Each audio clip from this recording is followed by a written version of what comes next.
ભરૂચ જિલ્લાના હાંસોટ પંથકમાં અનરાધાર વરસાદ ખાબકી રહ્યો છે ત્યારે ભારે વરસાદથી જનજીવન અસ્તવ્યસ્ત બની ગયું છે। કંટિયાળજાલ ગામમાં ભારે વરસાદના કારણે આફત સર્જાઈ છે।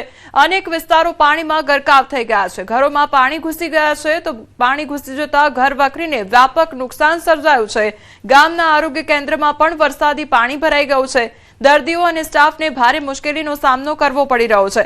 સ્થાનિકોએ તંત્ર સમક્ષ પાણીના ઝડપી નિકાલની વ્યવસ્થા કરવા તેમજ અસરગ્રસ્ત પરિવારોને યોગ્ય સહાય અને નુકસાનનું વળતર આપવા માટે માંગ પણ કરી છે। તો ભરૂચની આ તસવીરો સામે આવી છે કે જ્યાં કંટિયાળજાલ જે ગામ છે ત્યાં આગળ પાણી જ પાણી જોવા મળી રહ્યું છે। તો લોકોના ઘરોમાં પણ પાણી ઘૂસી ગયા છે જેના કારણે લોકોની જે ઘરવકરી છે તે પાણીમાં તરબોળ થઈ ગઈ છે જેના કારણે તે લોકોને નુકસાન વેઠવાનો વારો આવ્યો છે। સંવાદદાતા ભાવિન અમારી સાથે જોડાઈ ગયા છે। ભાવિન, હાલ ભરૂચના ગ્રામીણ વિસ્તારમાં કેવા પ્રકારની પરિસ્થિતિ છે, શું સમસ્યા? જી ગતરોજ જે સમગ્ર તાલુકામાં મુસળધાર વરસાદ વરસવા પામ્યો હતો તેમાં જે હાંસોટ પંથકની વાત કરીએ તો હાંસોટ પંથકની અંદર ઠેર ઠેર રસ્તાઓ પર પાણી ભરાયા હતા અને જે ખાસ કરીને જે કંટિયાળજાલ ગામ છે એ ગામની અંદર જે રાઠોડવાસ કરીને જે વિસ્તાર છે એ વિસ્તારની અંદર લગભગ કમર સુધીના પાણી ભરાઈ ગયા હતા અને ઘરોમાં પાણી પણ ઘૂસ્યા હતા। લોકોની ઘર વકરી પણ ખરાબ થઈ ગઈ હતી। જે ગામનું આરોગ્ય કેન્દ્ર હતું તેની અંદર પાણી ઘૂસ્યા હતા અને તેમના દર્દીઓને બીજી જગ્યાએ ખસેડવામાં આવ્યા હતા। આ પાણી નિકાલ માટે જે નુકસાનની સર્વે કરી અને સ્થાનિકોની જે માંગણી છે તેને પૂરી કરવામાં આવી માંગ ઉભી થઈ છે। જી ભાવિન, સમગ્ર માહિતી બદલ આપનો આભાર।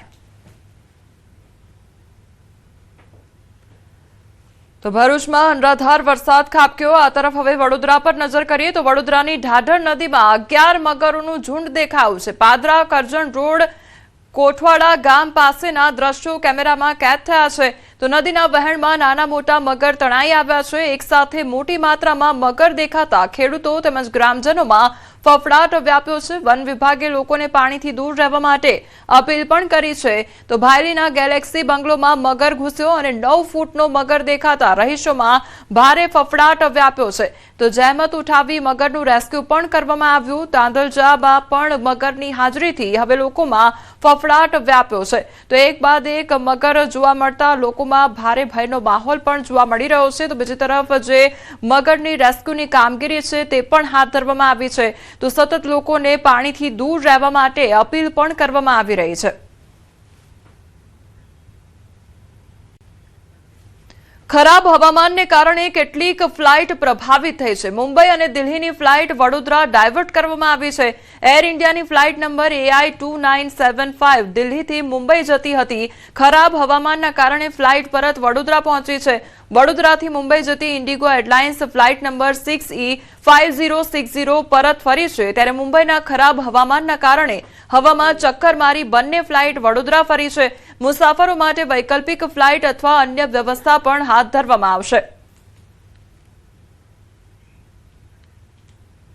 રાજ્યમાં વરસાદની સ્થિતિને લઈને હવામાન વિભાગે મહત્વપૂર્ણ આગાહી કરી છે। હાલ વેલમાર્ક લો પ્રેશર 2 ટ્રફ સક્રિય છે। ત્યારે આ સક્રિય લો પ્રેશર અને ટ્રફ સિસ્ટમના કારણે કેટલાક વિસ્તારોમાં ભારે વરસાદની શક્યતા છે અને હજુ પણ આગામી સમયમાં ભારે વરસાદ વરસી શકે છે। प्रणाली है अभी वेलमार्क लो बना हुआ है उत्तर पश्चिमी मध्य प्रदेश और उसके साथ लगते हुए दक्षिण पश्चिम उत्तर प्रदेश पे है और उसकी वजह से एक और जो सीजनल ट्रफ है जो साउथ वेस्ट राजस्थान से होते हुए उसके सेंटर ऑफ वेलमार्क लो से लेके बांग्लादेश तक है और इसके साथ ही एक ट्रफ और है जो नॉर्थ ईस्ट अरेबियन सी से बांग्लादेश तक है अपने गुजरात और मध्य प्रदेश छत्तीसगढ़ होते हुए। इसके साथ एक ऑफशोर ट्रफ है अभी जो साउथ गुजरात से लेके सेंट्रल केरला तक है। અરબી સમુદ્ર તરફથી સક્રિય સિસ્ટમ અને 2 ટ્રફની અસરના કારણે દક્ષિણ ગુજરાત અને સૌરાષ્ટ્રના કેટલાક વિસ્તારોમાં ભારે વરસાદની પરિસ્થિતિ છે। ત્યારે આજે નવસારી, વલસાડ, ડાંગ, દમણ અને દાદરાનગર હવેલી માટે ઓરેન્જ એલર્ટ જાહેર કરવામાં આવ્યું છે જ્યારે અન્ય કેટલાક જિલ્લાઓમાં યલો એલર્ટ આપવામાં આવ્યું છે। इनके प्रभाव से हम उम्मीद करते हैं कि अगले 2 दिन तक तो यहाँ जो गुजरात राज्य है उसमें कई स्थानों पर से लेकर अधिकांश स्थानों पर गुजरात क्षेत्र में खासकर दक्षिण गुजरात क्षेत्र में बारिश की संभावना है। सौराष्ट्र में भी कुछ एक स्थानों पर बारिश की संभावना है और आज जो हमने ऑरेंज अलर्ट रखा है आज के लिए साउथ गुजरात रीजन, जिसमें कि खासकर अपना नवसारी, वलसाड, दमन, दादर नगर हवेली और डांग में है। इसके साथ सूरत में भी येलो अलर्ट रखा है आज के लिए हैवी भारी बारिश का। सूरत में है, साथ में तापी में और नर्मदा, छोटा उदयपुर, दाहोद रखा है हमने, पंचमहल और साबरकांठा तक, साबरकांठा, अरावली, महिसागर। तो क्योंकि ये वेलमार्क लो अभी मध्य प्रदेश पे है, इनके प्रभाव से यहाँ पे इक्का दुक्का स्थानों पर भारी बारिश हो सकती है, और जो बहुत भारी बारिश है वो साउथ गुजरात तक सीमित है। कल हमने आज सौराष्ट्र कच्छ में भी हमने येलो अलर्ट रखा है, जिसमें कि भावनगर और अमरेली जिले रखा गया है। જો કે આવતીકાલથી રાજ્યમાં વરસાદનું પ્રમાણ ધીમે ધીમે ઘટવાની સંભાવના છે। 9 જુલાઈ બાદ માત્ર ઝરમર વરસાદ નોંધાશે। कल के बाद एक्टिविटी थोड़ी कम हो जाएगी और डे 3 से कोई भारी बारिश की संभावना नहीं है। डे 3 से डे 7 छुटपुट स्थानों पर हल्की से मध्यम बारिश हो सकती है। तो અત્યાર સુધી રાજ્યમાં સરેરાશ વરસાદમાં 6% ઘટ નોંધાઈ છે। સૌરાષ્ટ્ર કચ્છમાં સામાન્ય કરતા 18% ઓછો વરસાદ થયો છે, જ્યારે દક્ષિણ ગુજરાતમાં સામાન્ય કરતા 5% વધુ વરસાદ નોંધાયો છે। 1 जून से लेके अभी तक की तो हमारा जो सौराष्ट्र कच्छ में है जो उसमें -18% बारिश कम हुई है, मतलब 18% कम हुई है नॉर्मल से, -18% है। और अगर गुजरात रीजन की बात करें तो नॉर्मल से 4% ज़्यादा है, मतलब नॉर्मल में है।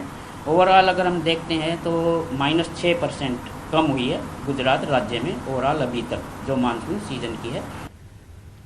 तो सूरतમાં ઉધના ભાજપ કાર્યાલય ખાતે ફૂડ પેકેટ તૈયાર કરવામાં આવ્યા છે। પૂરની સ્થિતિમાં અસરગ્રસ્તોને મદદરૂપ થવા માટે ફૂડ પેકેટ તૈયાર કરાયા। તો પૂરી, શાક, પાણીની બોટલની 5000 કીટ તૈયાર કરાઈ છે।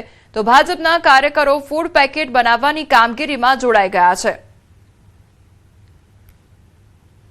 તો ફૂડ પેકેટ તૈયાર કરવામાં આવ્યા છે અને લોકોને મદદ કરવામાં આવી રહી છે। પૂરની સ્થિતિમાં જે અસરગ્રસ્તો ફસાયા છે તેમને મદદરૂપ થવા માટે આ કામગીરી કરવામાં આવી રહી છે અને જે કીટ છે તે તૈયાર કરવામાં આવી છે, ફૂડ પેકેટ તૈયાર કરવામાં આવ્યા છે અને લગભગ 5000 જેટલી જે આ કીટ છે તે તૈયાર કરવામાં આવી છે।